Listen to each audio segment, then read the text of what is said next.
Scapa Flow was Britain's fortress, the Royal Navy's home base, surrounded by islands, guarded by booms, protected by currents, impenetrable. HMS Royal Oak anchored there safely, away from danger, away from war.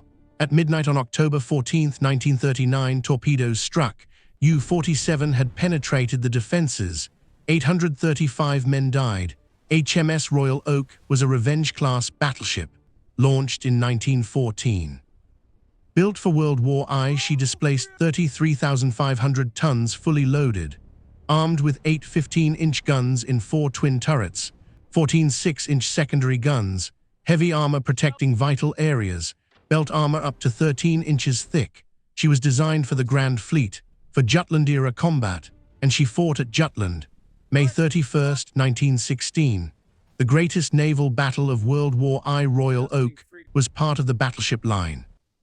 She fired her guns, engaged German battleships, survived the battle unscathed, returned home victorious. She served throughout the war, escorted convoys, supported operations, proved her worth. Between the wars, she was modernized, upgraded engines, enhanced fire control, improved anti-aircraft armament, better armor in critical areas. By 1939, she was older, slower, not as capable as newer battleships, but still powerful, still valuable, still serving. The ship was named after a famous British oak tree, the Royal Oak of Boscobel, where King Charles II hid from Cromwell's forces in 1651. The name represented strength, endurance, survival, British resilience. The battleship embodied those qualities. 25 years of service, veteran of the Great War, ready to serve again. When World War II began in September 1939, Royal Oak was assigned to the Home Fleet, based at Scapa Flow, the massive natural harbour in the Orkney Islands, north of Scotland, Britain's primary naval base, the most secure anchorage in the British Isles, or so everyone believed. Scapa Flow was a natural fortress, a huge sheltered bay surrounded by islands. The Orkney Islands formed a ring, multiple entrances, but all were guarded, defended, protected by various means. Naval booms blocked the main channels, anti-submarine nets hung beneath, patrol boats constantly watched, guard ships anchored at key points. The narrow channels between islands were blocked, old ships had been deliberately sunk, creating barriers. Scuttled vessels filled the gaps, making passage impossible. Or so the Royal Navy believed. The defenses had been there since World War I. Tested, proven, reliable. Inside Scapa Flow, the home fleet anchored safely, battleships, cruisers, destroyers, aircraft carriers when present, away from German submarines, away from air attack, away from surface raiders. The fleet could rest, refit, prepare for operations, then sail out to engage the enemy, return to safety afterward. The base had everything: repair facilities, fuel depots, ammunition storage, support services, thousands of personnel. It was Britain's primary naval fortress, the heart of the home fleet, protected, secure, impregnable. Admiral Sir Charles Forbes commanded the home fleet. He trusted Scapa Flow completely. It was safe. His ships could anchor without worry. Without constant vigilance, the defenses would protect them. History proved that, World War I proved that, but history was about to be rewritten. Germany knew about Scapa Flow, knew its importance, knew the fleet anchored there. Destroying ships at Scapa Flow would be a devastating blow, a propaganda victory, a strategic success. But how? The defenses seemed impenetrable. Submarines had tried in World War I, all failed. Some were lost. None succeeded. But Captain Lieutenant Gunther Preen studied the problem. A brilliant submarine commander, experienced, daring, aggressive. He examined charts, studied tides, analyzed currents, looked for weaknesses, and he found one: Kirk Sound, a narrow channel on the eastern side of Scapa Flow, between the islands of Mainland and Lamb Home. It was blocked by sunken ships. The Churchill barriers had not been built yet. Those would come later.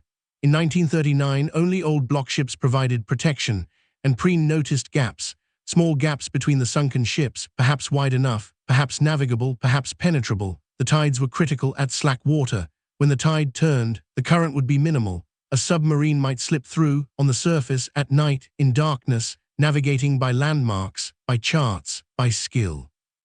It was dangerous, nearly suicidal, but possible, maybe. Admiral Karl Dönitz approved the mission.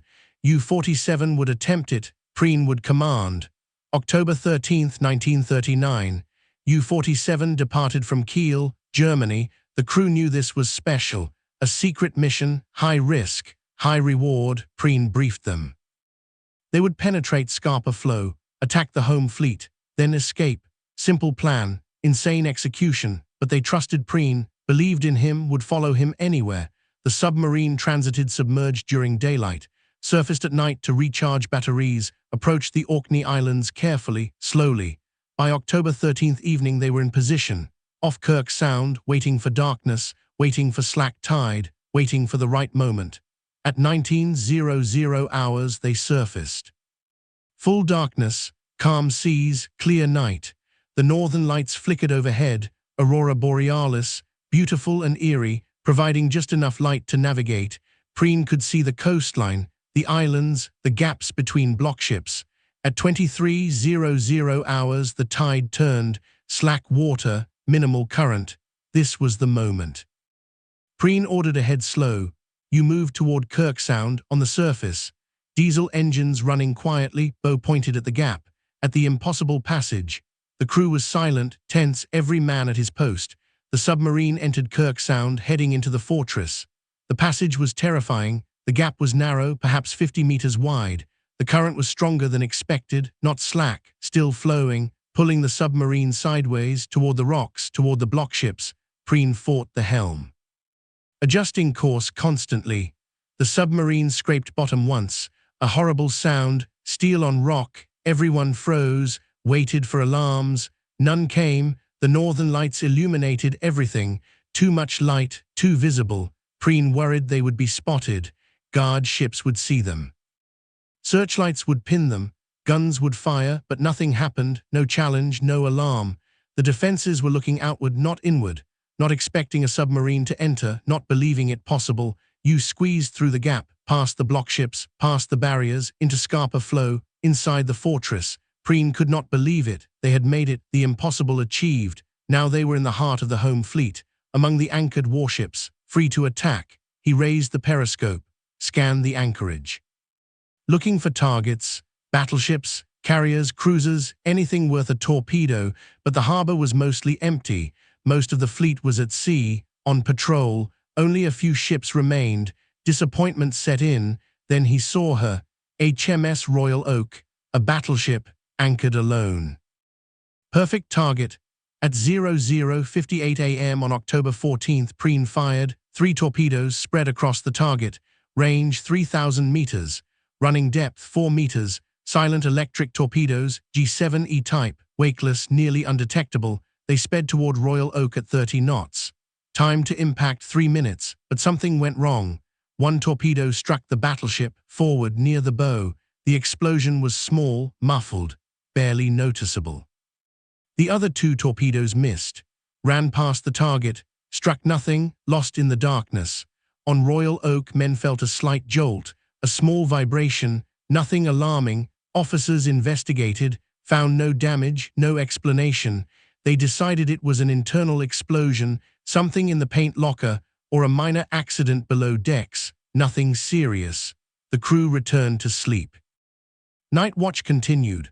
No alarm was raised, no emergency stations. Prien was frustrated. One hit should have been devastating, should have caused massive damage. But Royal Oak seemed fine, unaffected, still floating, still dark, still anchored peacefully. He had 3 torpedoes remaining in the stern tubes. He would reload the bow tubes, try again. This time he would get closer, make sure. The submarine crept nearer, positioning for a second attack. At 01:16 a.m., Prien fired again. 3 torpedoes from the stern tubes, range 1,500 meters, point blank for submarine attack. Perfect firing solution, perfect angle. The torpedoes raced toward Royal Oak. 30 seconds to impact, all 3 hit, port side, amidships, in quick succession, massive explosions, enormous, catastrophic. The battleship erupted in fire and spray. Columns of water shot into the air. The hull shuddered violently. The entire port side was blown open, huge holes 10 meters wide, water flooded in immediately, thousands of tons per second. The explosions were devastating below decks. Bulkheads collapsed, compartments flooded instantly, men sleeping were killed immediately, crushed, drowned, burned, the lights went out, emergency lighting failed, total darkness, chaos, terror, the ship listed to port. 5 degrees, 10 degrees, 15 degrees in seconds. The flooding was uncontrollable, too many breaches, too much damage, pumps were destroyed. Damage control was impossible. Royal Oak was dying, fast. On deck, men scrambled, confused, disoriented. What happened? An air attack, a mine. A submarine? Impossible, not here, not in Scapa Flow, but the ship was sinking, that was undeniable. The list increased, 20 degrees, 25 degrees, walking was impossible. Equipment slid across decks, men clung to railings, to anything. At 01:20 a.m. the order came, abandon ship, but there were only 4 minutes from the second attack. 4 minutes, not enough time, not enough warning. Most crew were below decks, sleeping, trapped in flooding compartments. Behind jammed hatches, in collapsed passageways, they had no chance. Those on deck jumped into the water, freezing water, October in Scotland. The water temperature was perhaps 10 degrees Celsius. Hypothermia would come quickly. Life jackets were scarce. Many men had none. They swam desperately, away from the ship. Away from the suction. The list reached 45 degrees. Royal Oak rolled onto her side. The starboard hull now visible. Red bottom paint exposed. Men clung to the hull, slipping, falling into the water. Hundreds were still inside, pounding on steel, screaming, drowning in darkness. At 01:29 a.m., 13 minutes after the second attack, Royal Oak capsized completely, rolled over, upside down. The hull hung there, floating, trapping air inside, men trapped, dying slowly. Then she began sinking, bow first, sliding into 30 meters of water, settling on the bottom, upside down, a steel tomb. The fortress harbor had become a graveyard. Nearby ships responded, finally, realizing what happened. Guard ships, auxiliary vessels, small boats. They searched the dark water, calling out. Listening for voices, pulling survivors aboard, one by one. The men were freezing, all covered, injured, in shock. Many died after rescue, too cold, too injured, too traumatized. The rescue continued through the night, into dawn, but most victims were already dead, trapped inside the capsized hull, drowned in flooded compartments, lost in the cold water, taken by hypothermia. The final count was devastating. Of 1,234 men aboard Royal Oak, only 399 survived. 835 died, nearly 70% casualties. Among the dead were over 100 boy sailors, teenagers, some as young as 14, training aboard the battleship. They died in minutes, trapped, drowned, never knowing what hit them.